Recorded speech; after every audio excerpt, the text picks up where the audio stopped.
Welcome to Author. My name is Sven Davison, and I have a return of Josh Stolberg talking about his book, Incarnate. This week he's talking about casting the book. Since he's a Hollywood writer and director, and it was originally a TV series, he kind of talks about that whole process. Let's go. So what genres are you working on right now? Are you still doing horror? Or is it... So the projects that I'm kind of actively on right now, I wrote the new Saw movie. And that comes out in about 6 weeks. It's called Jigsaw, and it's the first Saw, first film in the Saw franchise that I have worked on. I wrote it with a buddy of mine named Pete Goldfinger, who I work with on a lot of my horror projects. So that comes out in a couple of weeks.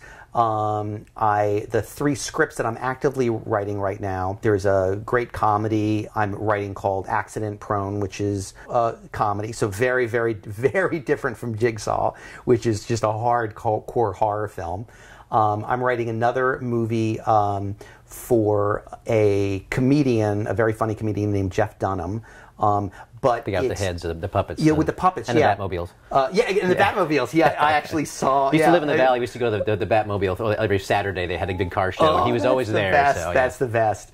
But what's really exciting for me about this particular project is it's not a comedy, it's a horror movie, and it's with Killer Films, which is...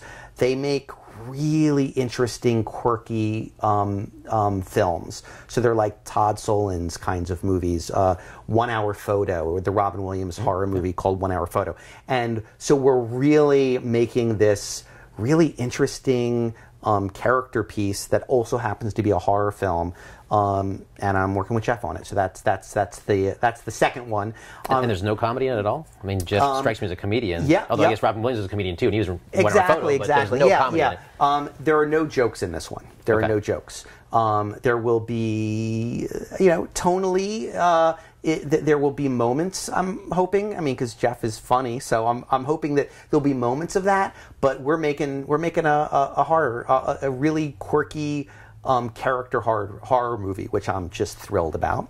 And then the third one is inspired by a very specific incident in Prince's life. And this one I'm actually working on with a mutual friend of ours, Dave Klawans. Yes. And I know the story. I won't say anything about it. Okay, yeah. But Dave and I have gone to dozens of Prince concerts together. I am obsessed. Like I am a rabid fan of Prince. Up above us right here, lining the wall, are like hundreds of Prince bootlegs. Is that all Prince? Yeah, they're all Prince CDs. Yeah. Yeah, there's several hundred up there.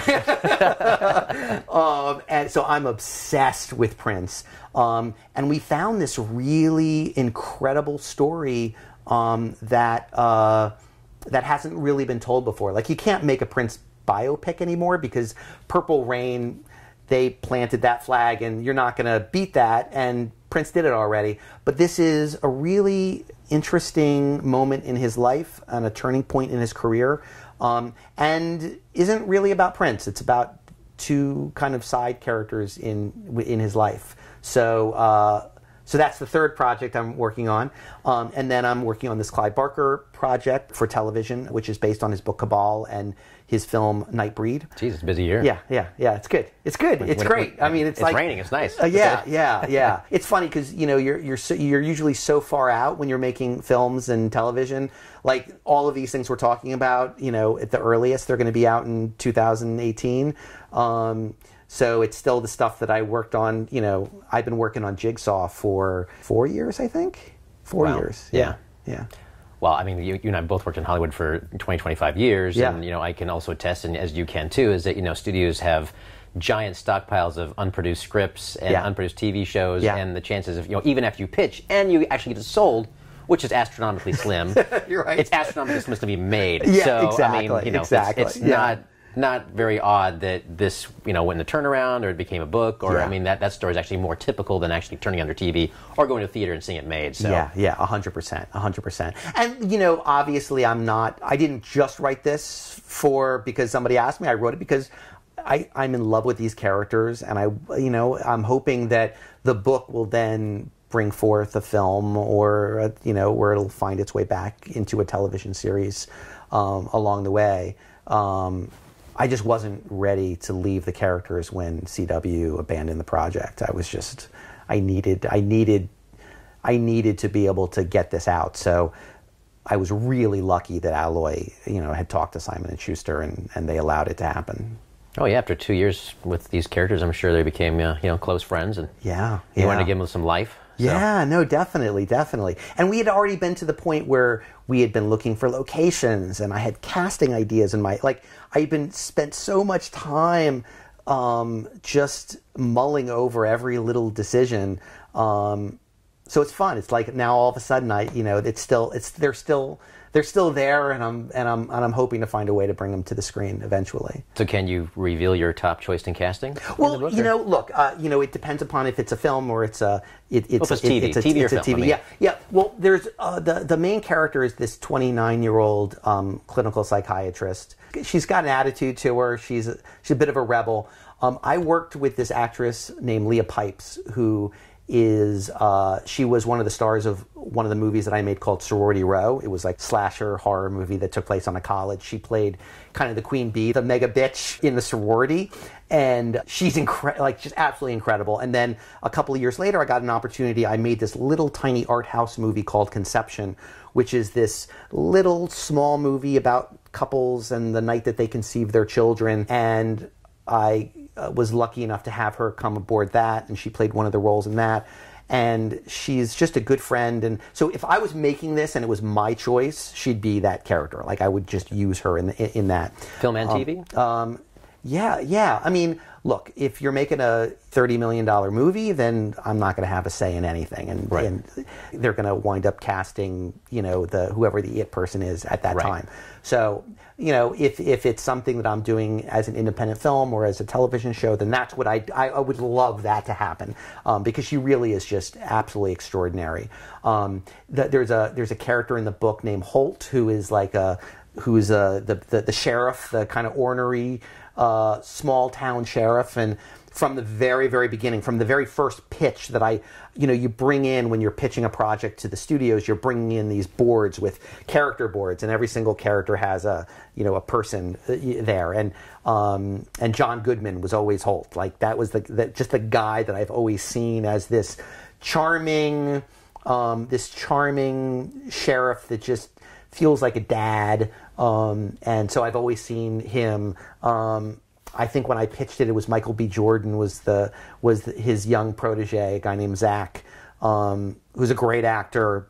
I mean, this is like wish list, like you'd never, if I'm doing the TV you gotta show, start high, exactly. If I'm doing the TV show, they're not going to be doing the TV show, but you never know. I mean, you just you gotta hope for the best and then see what you get.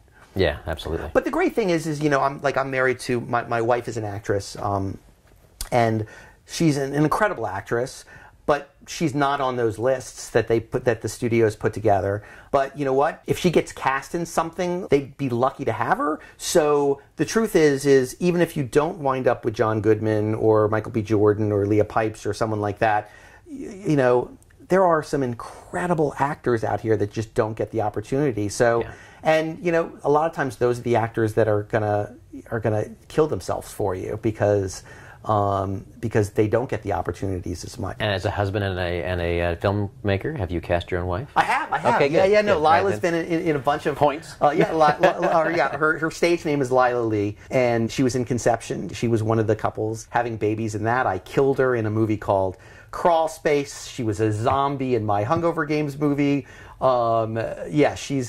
was in my first movie, Kids in America. So yes, I use her whenever I can. Awesome. And your kids, they've stayed out of it. I would not let my kids be involved in Hollywood in a real way.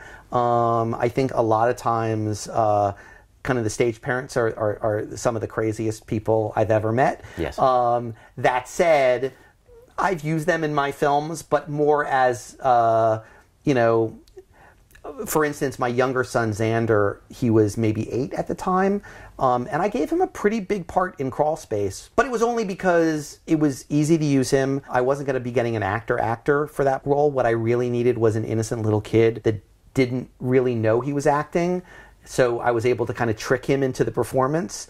And He loved it. He had a great time. But it was, you know, you immediately see where things go incredibly wrong with kids when they're on the set.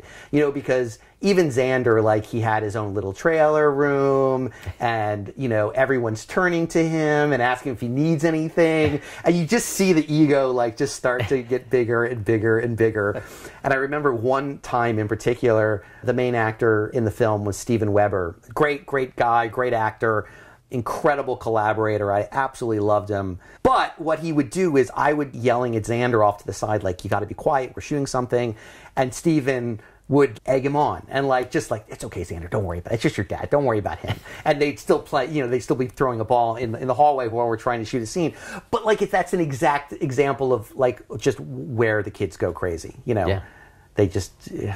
Almost none of them survive after. No, I mean, they all end up in rehab and just on this fast path. Yeah. And you look at, like, so many of them, they're just adorable kids and great actors. And then just nobody says no, and you don't have people being real with them, and then all of a sudden they just turn into crazy people. Not all of them, some of them. Yeah, that's true. There's exceptions to the rules. But Yeah. Oh. Yeah, so my boys, Asher and Xander, will not be...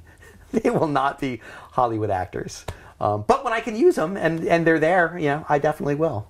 Are either of them interested in following your footsteps? Are they both interested in filmmaking? My older son, Asher, is going to school now. He's a sophomore in high school, and he is taking filmmaking class. So he's like learning to edit on a Mac and how to tell a story and progression of images, and but it's like a beginning class. I'm secretly hoping that he falls in love with it. But right now he's more interested in joining the MLB and being, you know, a sports guy. You know, it's all baseball and basketball for him. Gotcha. Does he have the height for MLB or? No, no. He's one of the shorter kids on his team.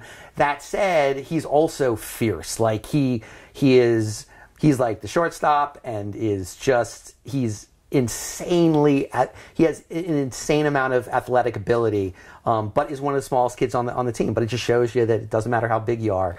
You know, if you've got the heart and the passion, you can do it. And then Xander, I've used him in a couple of my films, and he's actually a really, really good actor, but is more interested in, you know, hanging out with his friends and playing football after school. And gotcha. Yeah. Well, touch. Gotcha. No, there's no tackle. No head football. injury. Yeah, not in this family. Gotcha. But they're kids. It's nice. Yeah, they can be kids, which yeah. in Hollywood is hard. Yeah, it is. It is. You know, we haven't screwed it up yet. We still might. You never know.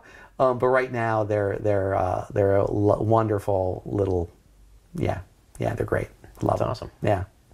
The book is a psychological thriller about a young resident in a psych ward, and she comes across a patient who they initially diagnose her with DID, which is dissociative identity disorder. She finds that this girl is displaying very unusual alternate personalities. Each one claims to have been a victim of a violent crime, and they all claim to have been killed. The book kind of goes down this rabbit hole of, is her patient just messing with her, and is the patient a little psychotic, and could the patient actually have been responsible for the murders themselves, or is she actually channeling the souls of these innocent victims?